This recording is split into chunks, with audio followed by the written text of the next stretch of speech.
Salut Vatosokos, j'espère que tout le monde se porte bien. On se retrouve pour une nouvelle vidéo, un nouveau débrief de Angers PSG. Comme vous avez vu sur mon titre, encore un coup de gueule. Je suis obligé de pousser encore un coup de gueule. Même si on a gagné, je suis obligé de pousser encore un coup de gueule. Alors au début, quand je vois la première mi-temps, 4-0, machin, je dis ouais putain, j'ai déjà trouvé mon titre pour ma vidéo. Match facile, mais match presque trop facile. Voilà. Donc je me suis dit voilà, c'est bon, tranquille, on va leur mettre la pâtée quoi. Voilà. Mais ça s'est pas fait parce que on n'est même pas capable, de faire un clean sheet contre Angers. Angers qui n'a rien proposé, signalons-le. Hein, il faut le dire. Hein, à part vers la fin de la deuxième mi-temps, qui sont un petit peu réveillés parce que nous on s'est endormis, hein, type une marmotte, type un ours des cavernes, hein, qui va hiberner, voilà. Et moi ça m'énerve parce que on mène 4-0. Là, alors la première mi-temps impeccable, première mi-temps nickel, des buts, voilà, un beau jeu, du fond de jeu, percussion, vitesse, tout ça, il y a pas de problème. Première mi-temps, j'ai adoré. Voilà. Après, quand tu mènes 4-0 à la mi-temps, tu te dis ouais bon. C'est Angers en face, c'est sûr que j'aurais voulu voir ça en Ligue des Champions, tu vois ce que je veux dire, voilà.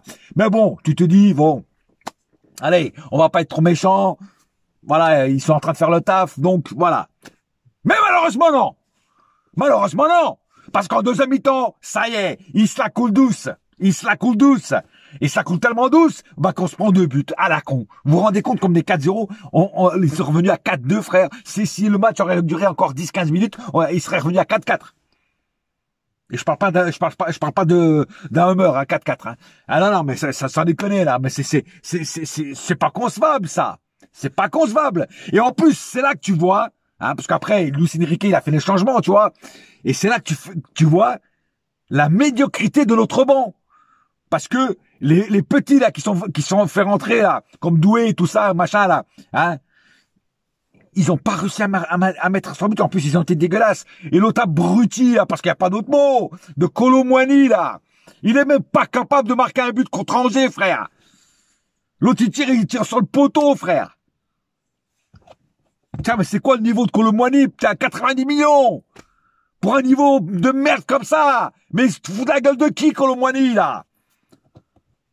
Mais je vais revenir à Kolo Muani après dans le cas par cas. Non, mais c'est bon, quoi. Je veux dire, moi, la deuxième mi-temps, j'ai trouvé dégueulasse. Dégueulasse.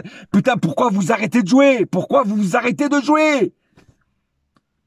Même en menant 4-0, il faut continuer à jouer, continuer à enfiler les buts. 6-0, 7-0, 8-0, 10-0 s'il le faut. Mais continuez à jouer, bordel de merde. Et puis il y a des joueurs là, j'en ai marre, c'est toujours les mêmes. Putain, ils sont montrés qu'ils rentrent, ils sont pas concernés, ils s'en battent les escalopes, frère. Oh, c'est plus possible. Putain, le niveau qu'on a cette année, c'est incroyable. Et venez pas me casser les couilles avec ouais, mais c'est une équipe en reconstruction. Mais reconstruction de quoi? Il leur faut combien de temps pour se construire? À un moment, j'en ai ras-le-bol. Putain, toujours dire la même chose. Putain, on menait 4-0, frère. Mais vous vous rendez compte qu'on menait 4-0 et on se fait rattraper à 4-2, frère. Mais c'est une honte. C'est une honte pour moi. Et c'est là que tu vois le niveau parce que, tu vois, tu vas faire ça. En Ligue des Champions, tu vas te faire défoncer, frère. Tu vas te faire défoncer. N'oubliez pas que le prochain adversaire en Ligue des Champions, c'est le Bayern de Munich. Chez eux. Ça va pas rigoler, frère. Non, mais là, il faut faire quelque chose hein, au mercato d'hiver. Hein. Alors, il y a des rumeurs comme quoi Campos est sur le dossier Victor Gyökeres et aussi le petit Kenza du Sporting Lisbonne aussi. Voilà, un gamin de 17 ans que franchement qui est une bonne pépite, qui est 100 fois mieux que Kolo Muani et qui est patati patata, tu vois. Pour ceux qui connaissent le joueur, vous savez de quoi je parle. Le petit Kenza là, franchement, il a quelque chose, tu vois ce que je veux dire, voilà. Et puis bon, puis surtout voilà, Victor Gyökeres. Alors il paraît que Luis Campos a pris contact avec les proches de Victor Gyökeres et tout ça, avec le Sporting Lisbonne. Et que c'est en bonne voie. Alors ça veut pas dire qu'il va venir, hein. Ça veut pas dire qu'il va venir cet hiver. Il y en a qui disent qu'il va venir. Si jamais il vient, ça sera qu'au mercato d'été en 2025. Moi, franchement, je le ferais venir maintenant. Parce que là, le bateau est en train de couler petit à petit. C'est même plus un bateau, c'est une barque, frère. C'est une barque à la dérive. Tu vois ce que je veux dire? Hein? Une barque à la dérive dans les rapides. Non, mais... voilà, bah, bon, après, on verra. Mais franchement, j'espère qu'au mercato d'hiver, ils vont faire quelque chose. Parce que là, c'est plus possible, frère. C'est plus possible. De voir un truc comme ça, c'est plus possible. Et une dérive comme ça, c'est plus possible. Enfin, bref. Passons cas par cas. Oh non, pardon, passons aux statistiques du match. Ouais, il me perturbe la tête tellement il me dégoûte là en ce moment, sans déconner. 10 tirs du côté Angers, 26 du côté PSG. 26 tirs du côté PSG. 26, hein. 4 buts.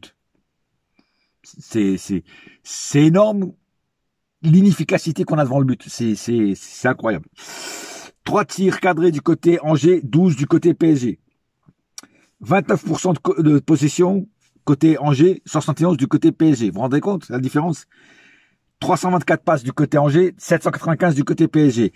83% de précision de passe côté Angers, 92 du côté PSG. 5 fautes du côté Angers, 16 fautes du côté PSG. 16 fautes. Vous vous rendez compte, 16 fautes? Est-ce qu'il fallait faire 16 fautes contre une équipe comme Angers? Franchement. Enfin bref. 0 carton jaune du côté Angers, 3 du côté PSG, dont 1 de Marquinhos, dont 1, encore une fois, de Beraldo. Celui-là aussi, je vais revenir à son cas. Je vais bien l'allumer, celui-là aussi. Et l'autre, troisième, je sais plus qui c'est. Bon, bref, c'est pas grave. Aucun carton rouge des deux côtés. 3 hors-jeu du côté Angers, 0 du côté PSG. 6 corners du côté Angers, 8 du côté PSG. Alors là, par contre, là, il y a un truc, c'est que... il y a un truc quand même qui est pas normal dans cette équipe, c'est que on aurait pu faire un match tranquille. Moi, la première mi-temps, je l'ai pris comme un match d'entraînement presque. Tu vois, on était tranquille, on était là, un jeu fluide, un jeu intéressant, voilà, un fond de jeu intéressant, tu vois, une bonne percussion, une bonne vitesse, tu vois, les passes allaient vraiment, étaient chirurgicales, tu vois, elles allaient vraiment au mec qui devait aller. Tout était pratiquement parfait. Pourquoi vous êtes écroulé comme un château de cartes, pour pas dire comme des grosses merdes, en deuxième mi-temps? C'est incroyable. Alors oui, il y en a qui vont dire, oui, mais ils ont voulu gérer le match. Mais putain, mais il y a pas de gérer le match, frère. Quand tu mènes 4-0, tu continues à bombarder, surtout qu'à là, maintenant, c'est la trêve. Ça va être la trêve internationale. D'ailleurs, ça va nous faire du bien de la trêve, hein. Je parle à nous, supporters, hein, parce que quand tu vois ces guignols là sur le terrain, franchement, t'as presque même plus envie de voir les matchs. Tellement c'est bas du képi, quoi. Franchement. Non, mais c'est la vérité, quoi. Enfin, bon, bref. Donnarumma. Cas par cas. Alors, Donnarumma nous a fait des belles parades quand même ce soir. Mais sur les buts, il aurait pu faire mieux. Je dis franchement, il aurait pu faire mieux. D'ailleurs, Donnarumma, dernièrement, il m'énerve un peu. Je vais l'appeler Donnarumma parce qu'en fait, le mec, il danse la rumba, quoi. Tu sais ce que je veux dire? Ouais, parce qu'en fait, il a la main molle. Tu vois, je veux dire, ça fait plusieurs matchs que... Alors oui, il nous a fait quelques parades là sur ce match-là, mais en fait, c'est Angers en face, quoi, frère. C'est Angers. Tu vois ce que je veux dire? Sur des grosses cylindrées, je sais pas s'il aurait réussi à faire ça, quoi, tu vois. Enfin, bref. Hakimi, ça va. Hakimi a plutôt fait un bon match. Voilà. On va dire un match satisfaisant. Marquinhos, pareil, un match satisfaisant, pas plus, pas moins. Skriniar. Alors, on a retrouvé Skriniar aujourd'hui. Pas Pacho est resté sur le banc. Franchement, Skriniar, il a fait son match. Voilà. Je vais pas être méchant avec lui parce qu'il a pas brillé, mais il a pas non plus, fait de la merde. Donc, voilà. Donc, il a fait du Skriniar, voilà, lent, comme d'habitude, mais voilà, ça a été quand même. Par contre, Beraldo, j'en peux plus, moi. Oh là, Beraldo, j'en peux plus. Alors, genre, déjà, à chaque fois, il se prend des cartons, ou rouges, ou jaunes. Hein, s'il y aurait eu des cartons verts et orange, il serait pris aussi des cartons verts et orange. Non, mais le mec, on dirait qu'il fait une collection de cartons, quoi. Et il me fait rappeler Verratti à la mauvaise époque, quoi. Tu vois ce que je veux dire? Non, mais c'est plus possible, Beraldo. Et puis, à chaque fois, il se fait baiser, mais il se fait avoir. Sur son côté, c'est incroyable comment il se fait avoir. C'est incroyable. Mais qu'est-ce qu'ils ont vu dans ce joueur? Mais je l'ai déjà dit plusieurs fois. Mais le mec a recruté ce joueur. Alors, je sais pas si c'est Campos ou si c'est d'autres recruteurs, parce que je pense pas que Campos fasse tout seul. Mais franchement, le mec qui l'a fait recruter, il a vu quoi en lui? Il a vu quoi, oui. Parce qu'après, il faut pas aussi, tu sais, les joueurs sud-américains, c'est assez compliqué comme dossier. Parce que les mecs, ils peuvent être des cracks là-bas, dans leur club de sud-américain, tu vois. Mais après, ils arrivent en Europe, le jeu européen n'est pas le même qu'au Brésil, tu vois. Et après, ils se font complètement... ils sont perdus, quoi. Voilà, ils se font bouffer, quoi. Et c'est peut-être ce qui arrive à Beraldo, hein, je dis pas le contraire. Mais à un moment ou à l'autre, quand tu vois que Beraldo, il est naze, ou tu le vends, ou tu le prêtes, je sais pas, mais tu le fais pas jouer, et surtout, tu le mets pas titulaire. Bon, après, tu vas me dire, il a mis titulaire parce que c'est Angers en face. Ok, d'accord. Mais même contre Angers, le mec, il a du mal, frère. Il a du mal. C'est pas possible. Bien sûr, Beraldo sera dans mes flops, hein.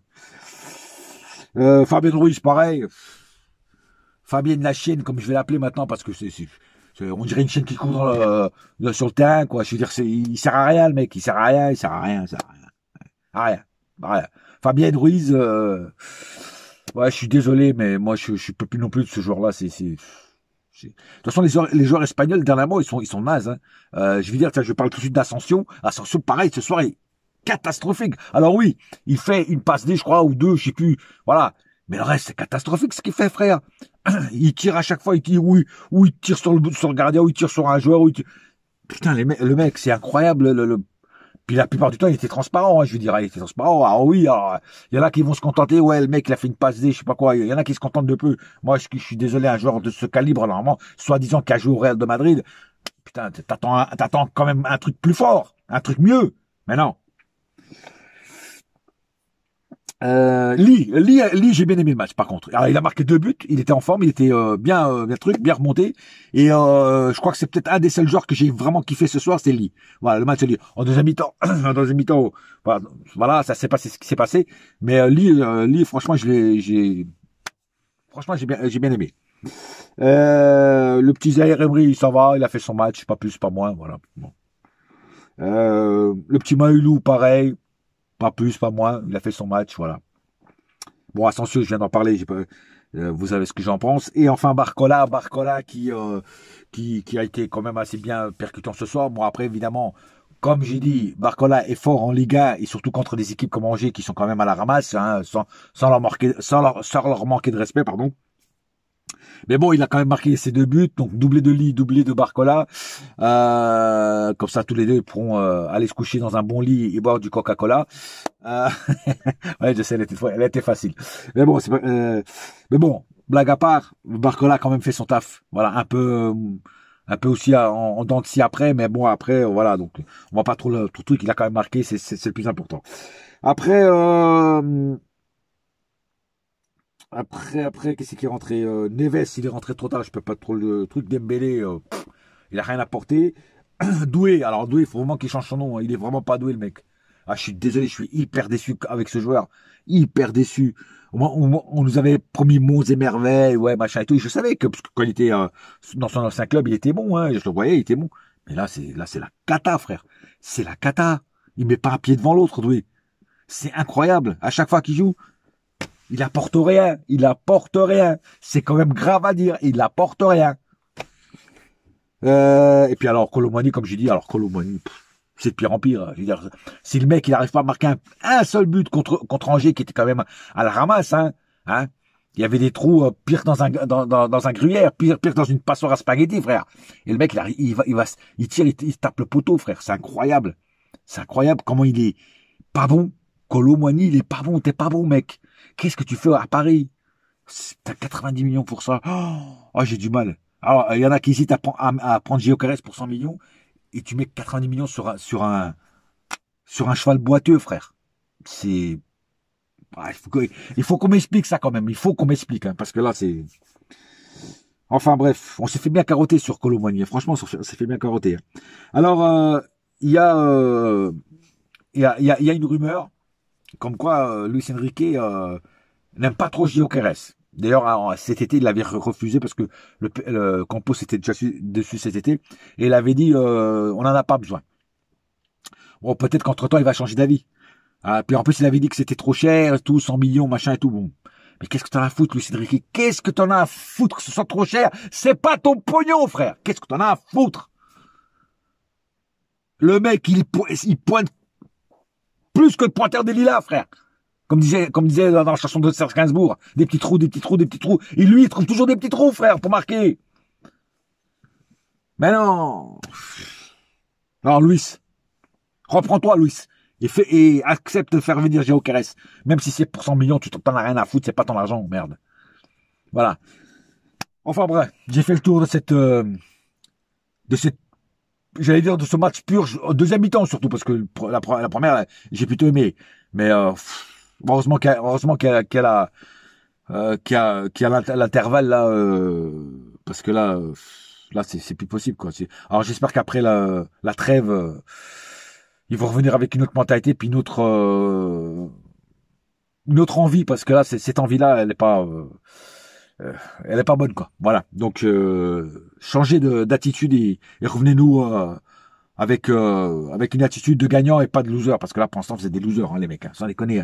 On aurait dû faire un clean sheet ce soir et puis on se retrouve avec 4-2 quoi au compteur, c'est incroyable, enfin 2-4 au compteur.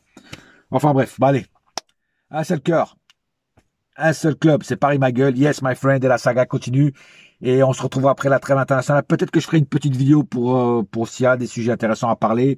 Voilà, mais sinon on se retrouve après la trêve internationale pour d'autres débriefs et d'autres vidéos. Allez, bouya!